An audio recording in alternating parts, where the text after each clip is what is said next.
আজকের অনুষ্ঠান জনকল্যাণ যুব সংস্থার নিবন্ধ এবং তার পরবর্তী শীর্ষক তারুণ্যের যে ভাবনা, এই আলোচনাটা 3টা ফেজে ওরা সাজিয়েছে। রাজনীতিবিদ, সামাজিক সংগঠন, সুশীল সমাজ। তো এখানে অনেকেরই বক্তব্য শুনবার সুযোগ হয়েছে। বক্তব্যতে অনেকটাই রাজনীতির প্রভাব দেখলাম, সামাজিক প্রভাব বক্তব্যের ভিতরে কম ছিল। আমি চেষ্টা করবো ওই পার্টটা যাতে আমি আনতে পারি। তো আমি কোরআনের একটা আয়াত দিয়ে আমার বক্তব্য শুরু করব। আয়াতটা হচ্ছে ইন্নী জাইলুন ফিল আরদি খলিফা। আল্লাহ যখন আমাদেরকে সৃষ্টি করতে চায়নি, তখন ফেরেশতারা এটার বিরোধিতা করে এবং তখন আল্লাহ বলেন ইন্নী আ'লামু মা লা তাফআলুন। আমি যা জানি তোমরা তা জানো না। আমাদেরকে সৃষ্টি করে আমরা পৃথিবীতে আসি, তো আমাদেরকে তো প্রতিনিধি করার জন্য এই পৃথিবীতে পাঠাইছে, কাজ করার জন্য এই পৃথিবীতে পাঠাইছে। তো সেই কাজগুলা কি, সেই কাজের আবার আরেকটা ব্যাখ্যাও সে দিছে, সিবগাতুল্লাহ ওয়া আহসান মিনাল্লাহি সিবগা। তোমরা আমার রঙে রঙিন হও, আমার গুণাবলীকে মানুষের সামনে প্রচার করে দাও। বাল্লিগুয়ানি বলা হয়, আমার যে ভালো ভালো কথা আছে সেই কথাগুলোকে সমাজে প্রচার করো। এখন আমরা কি সেটা করছি? আল্লাহ কি বলছে যে তোমরা মাদক খাও? আল্লাহ কি বলছে তোমরা খুন করো? আল্লাহ কি বলছে যে তোমরা অন্যের অধিকার হরণ করো? আল্লাহ কি বলছে তোমরা ইফটিজিং করো? আল্লাহ কি বলছে তোমরা কিশোর গ্যাংকে সমর্থন দাও? তো আল্লাহ যে ভালো গুণগুলি, সেই গুণগুলি যদি আমরা প্রচার করি, তাহলে সমাজে কোনো বিশৃঙ্খলা থাকবে না। তো আজকের যে হিউম্যানিটি, যে সামাজিক মূল্যবোধ, ভ্যালুস আর স্ট্যান্ডার্ডস ইজ টু জাজ human behaviour right or wrong.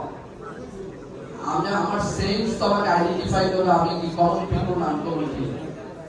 If I cannot identify myself to be a sense, তাইলে তো আমার যে মনুষ্যত্ব মানুষের বিবেক তো ধর্মের শুরু, তো সেই জায়গায় আমরা বারবার ফেল করি।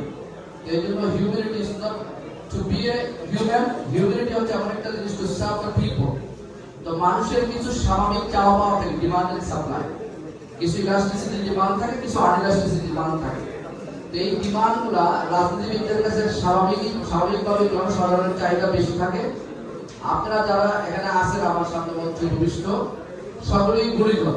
আমি অনেকের পদ পদবি জানি না, এই কারণে আমি নাম নিচ্ছি না, বাট সকলকে আমার মনের অন্তরের অন্তঃস্থল থেকে ধন্যবাদ জ্ঞাপন করছি। এখানে উপজেলা বিএনপির সভাপতি আছেন, সেক্রেটারি সাহেব আছেন, জামাত ইসলামের কেন্দ্রীয় মজলিসের শুরা সদস্য আছেন, আমার মিতা আদাও সহ অনেকেই আছেন। তো যাদের নাম আমি নিতে পারি না, হয়তো অনেকের সাথে আমার পরিচয় হওয়ার কারণে আমি তাদের নাম জানি, অনেকের সাথে পরিচয় না হওয়ার কারণে আমি নাম জানি না। এই জন্য কষ্ট পাওয়ার কোনো কারণ নাই। আমি সবাইকে ভালোবাসি, কারণ সোনারগাঁওকে আমি ফিল করি। কারণ ছোটবেলায় আমি সোনারগাঁয়ে আসতাম আমার নানির বাড়িতে। তারপরে কালের পরিক্রমায় এই সোনারগাঁয়ে আমার বিয়ে করার সৌভাগ্য হয়। আমার নানা হচ্ছে গোলজার মাসের বারোটি, অনেকেই চিনেন, খুব সুনামধন্য লোক ছিলেন। সেই হিসেবে আমার এই বেশ সোনারগাঁয়ে ভেরি স্ট্রং। আমি ছোটবেলায় বিদেশে চলে যাই, পড়াশোনা করি, তারপরে এখন নিয়মিত আসি। এই পরিক্রমা থাকবে আপনাদের সাথে ইতিবাচক চিন্তা নিয়ে আমি আগেও ছিলাম, এখনো আছি।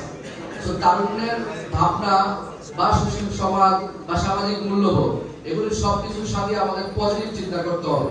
আজকে যদি আমরা সকলে এখানে থাকতাম, আমরা আমাদের কথাগুলোকে শেয়ার করতে পারতাম, সামনে আমাদের একটা বিউটি অফ ডেমোক্রেসি, দীর্ঘ সময় পরে আমাদের একটা ভোটের যে সংস্কৃতি ধ্বংস হয়ে গিয়েছিল সেটা আসবে।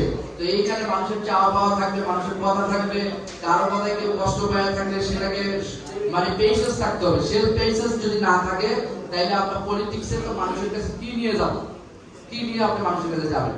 তো এই জন্য সবাই থাকলে ভালো লাগতো। এরকম একটা সামাজিক সংগঠন, সুন্দর একটা প্রোগ্রাম আজকে আপনাদের সামনে নিয়ে আসলো, যেটা আপনাদের করার কথা ছিল সেটা ওরা করছে। তো এই জন্য আমি এই যে যারা এই প্রোগ্রামটাকে আজকে এই পর্যায়ে নিয়ে আসছে তাদের সকলকে ধন্যবাদ জানাই। আপনারা যদি দেখেন যে 1952 সালে যে ভাষা আন্দোলন, সেই ভাষা আন্দোলন থেকে 1969 সালের গণঅভ্যুত্থান, আইয়ুব সরকারের যে দমন নিপীড়ন, ওইখানেও কিন্তু তরুণদের সেই আধিক্য ছিল। তারপর 1990 সালে যদি আন্দোলন দেখেন, যে এখানে গণ আন্দোলনের নেতা বেগম খালেদা জিয়ার নেতৃত্বে যে একটা সুন্দর স্বৈর শাসক এর সাথে পতন করে, সেইখানেও কিন্তু তরুণদের ভূমিকা অনস্বীকার্য। 2024 সালের যে জুলাই সেই বিপ্লবে, এই বিপ্লবটা আসলে জুলাই, আমি বলি যে এই বিপ্লবটা কারণ আগ্নেয়গিরি তখনই হয় যখন লাভা বিস্ফোরণ ঘটে। তো এই লাভাটা বিস্ফোরণ করছে 2024 সালের জুলাই মাসে, এবং এটার পরিসমাপ্তি করে 5 আগস্ট 2024 সালে। এটা শুরু হয় নিরাপদ পানি আন্দোলনের সড়ক থেকে, আমার কাছে যেটা মনে হয়, আমার সেন্স। তো এই আন্দোলনটা ধীরে ধীরে এই পর্যায়ে আসছে। কেন আসছে? শেখ হাসিনা তো অনেক উন্নয়ন করেছে, সাবেক প্রাইম মিনিস্টারের উন্নয়ন ছিল, কিন্তু আসলে কেন? ভোটার বিল, সংস্কৃতি, ডেমোক্রেসি ছিল না, মানুষের চাওয়া পাওয়া ছিল না, আইনের সুশাসন ছিল না, সর্বাঙ্গে মাদকে একদম সয়লাভ হয়ে গেছে, সমাজে ভালো মন্দের কোনো ন্যায় বিচার ছিল না, ইনসাফের যে সমাজ ব্যবস্থা প্রতিষ্ঠিত করতে হবে সেই ইনসাফ ছিল না। তো এই ধরনের অনেকগুলো অসঙ্গতির কারণে মানুষের মনে ক্ষোভ জন্ম হয়।